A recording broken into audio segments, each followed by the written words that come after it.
Hi, this is Greg Alvarado, and I've come to share a point with you today that's pretty fundamental, but it's why do we inspect?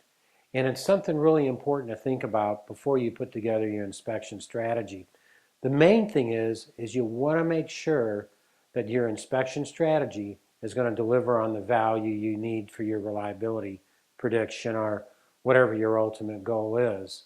Over the years, I've seen many times where people have done inspections and paid for inspections and it yielded no good result. In other words, in the old days when we used to take point ultrasonic thickness readings on stainless steel pipe that had no corrosion going on, what we should have been doing was looking for stress corrosion cracking. So that's a classic example of a case where it didn't yield value. Another important thing to understand when you pick your inspection methodology and you put your strategy together is what are the limitations and what are the benefits? Am I going to get the accuracies?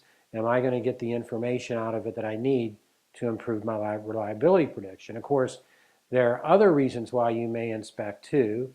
One of those may be compliance, and another one may be to satisfy a risk requirement.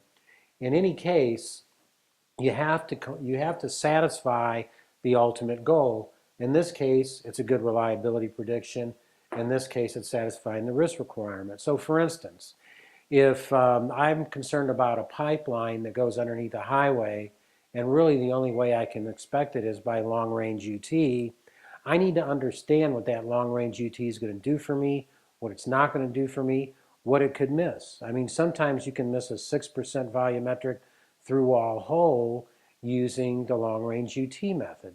But there's a lot of other good things you can do with it along the way. So all I'm saying is at the end of the day, when you put together your inspection strategy, make sure that they fit, make sure that if they're complementary tools, that they fit, and at the end of the day, they bring the value that you need so that you can make a better decision about your equipment, because the reliability and the safety of your people, the reliability of the equipment and the safety of your people depend on it.